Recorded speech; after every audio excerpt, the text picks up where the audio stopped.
call and brought me back to life. In short, I've grown to trust you. Now I need you to place your trust in me. Our journey together is bound to last a while still.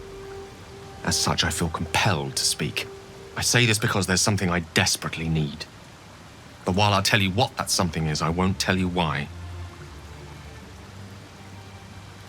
I have to ask you to agree to this before carrying on this conversation.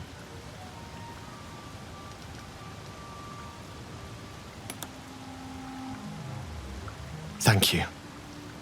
I see I did well to trust you. Now, to the matter at hand. Poetry, physical beauty, all rolled into one and given expression through the senses. Would you like to experience this? Then follow my lead.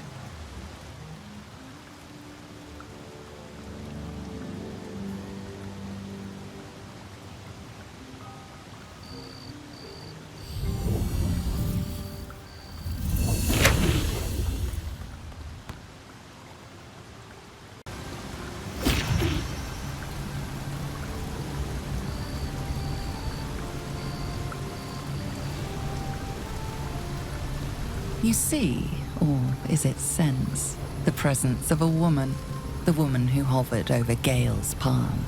There's something like the anticipation of a kiss, then the pleasure of being cloaked in peace. You are safe. You are nestled in the cup of her hand. You did it! You're channeling the weave. How does it feel?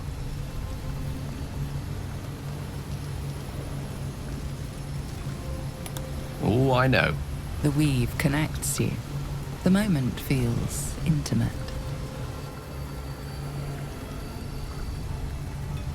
You realize the weave is making you one. You have but to imagine your desire, and Gale will know it.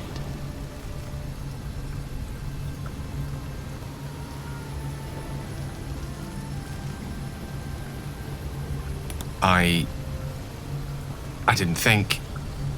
You perceive quick-fired gusts of embarrassment, trepidation, and finally, elation. Sorry, I wasn't expecting. But it is a pleasant image, to be sure.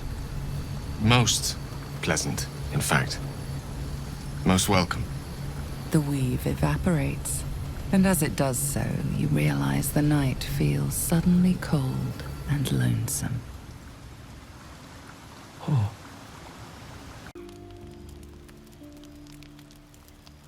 I simply have a lot on my mind. Please, just let it rest.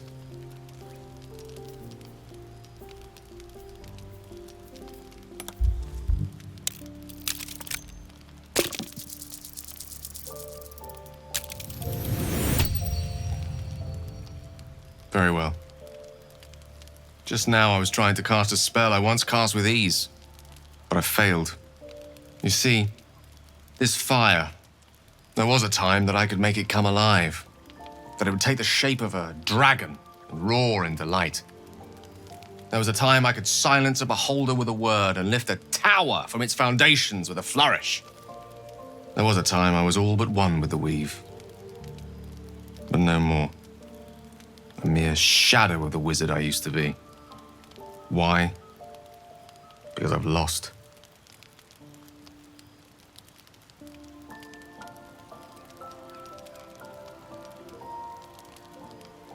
I've lost.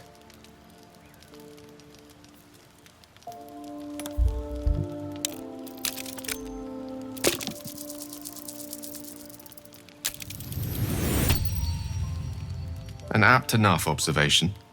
I've lost Mistra. I sought to impress her personally, to turn the eyes of my muse upon me, to win favor of a goddess. But I failed, and all I invoked was death and dismissal. My death, her dismissal.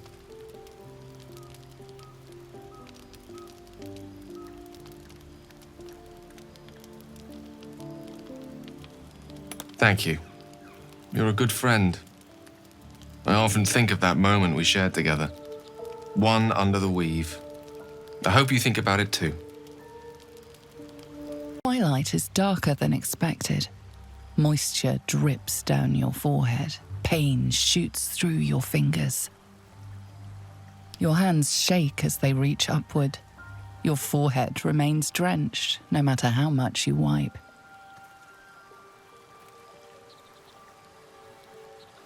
Chukil Gake Vlakith Mazathok! Can you feel it crawling through you? Tendrils squirming in your chest, gripping your heart, piercing your belly. Your bones popping, your flesh swelling. I can. I see it in you. I feel it in me. We are lost. I will be quick with my blade. First you, then the others, then myself. Your minds intertwine. You sense a touch of uncertainty, a touch of disgust.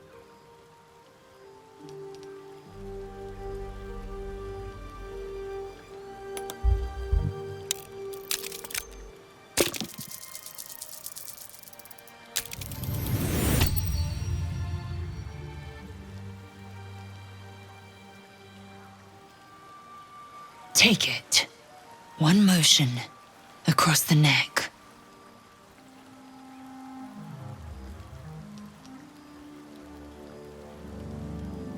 Chuk. A splendid ruse. My anger is surpassed only by my respect. I will wait, but know this. I am watching.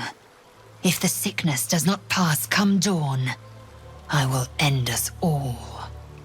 It happened to you again, didn't it? Another dream.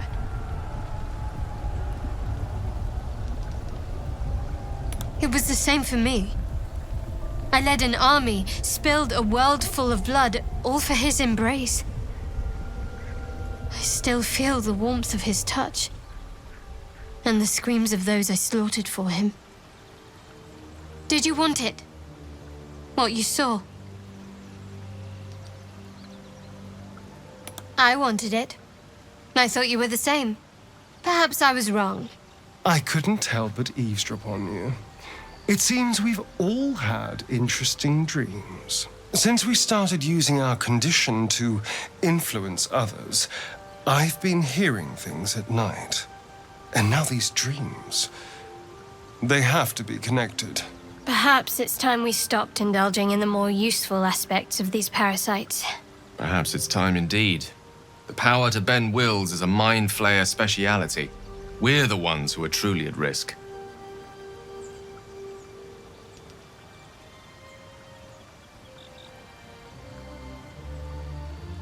Agreed. These dreams are getting more vivid. We need to do what we can to resist them. Don't tell me. Another dream. And this one was more intense. One of us goes messing in heads and the brain bug gets cranky. Sure as snow in deep winter. You made a promise. I thought I could count on your word. What's the harm? We had a bad dream. Nothing more. Power is a treacherous thing. Sometimes it makes you betray yourself.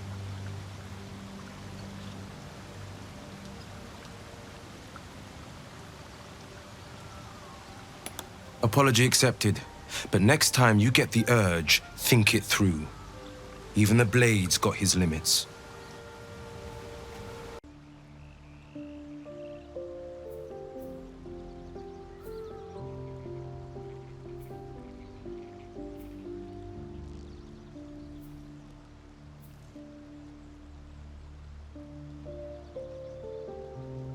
The book is locked tight with no visible keyhole, only an oval recess in the cover's mouth.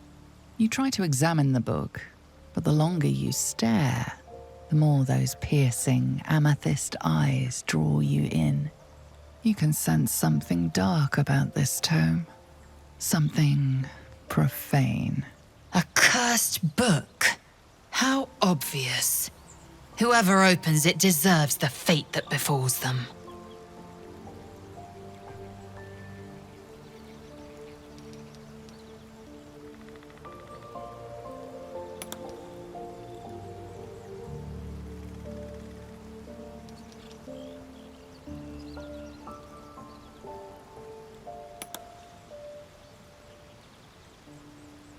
Much obliged.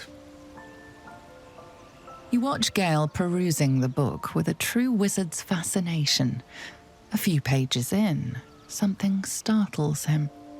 A rough read indeed. I'll give it my undivided attention at a more appropriate time. Are you working against me? Or are you just simple? If we don't start seeing eye to navel, I'll find new traveling companions. Better than a devil you don't know? A devil you do. Am I a friend? Potentially. An adversary? Conceivably. But a savior? That's for certain.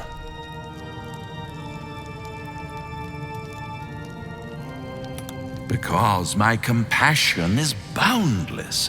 I stride among the needy, giving comfort where I can. And you're in dire need. One skull, 2 tenants, and no solution in sight. I could fix it all like that.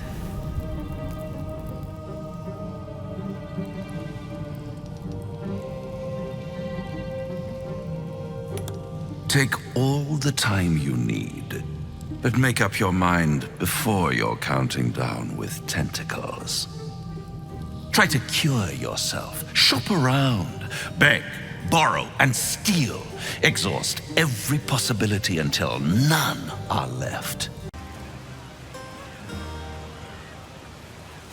We shared a romantic moment of the mind while cloaked in the weave, didn't we?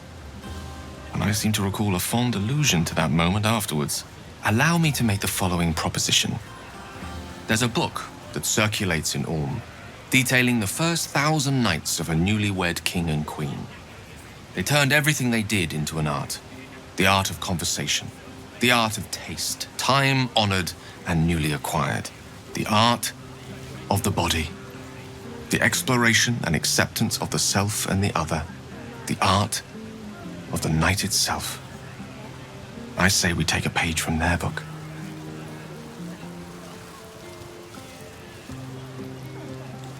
Forget the book, then. Let's be blank slates on blank sheets, delightfully new.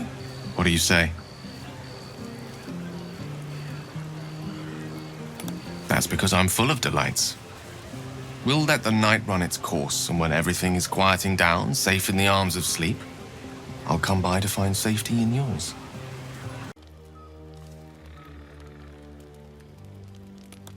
By figuring out his true intentions. Fact 1, there's something very strange and very powerful about our tadpoles. Fact 2, a devil offers to take it away.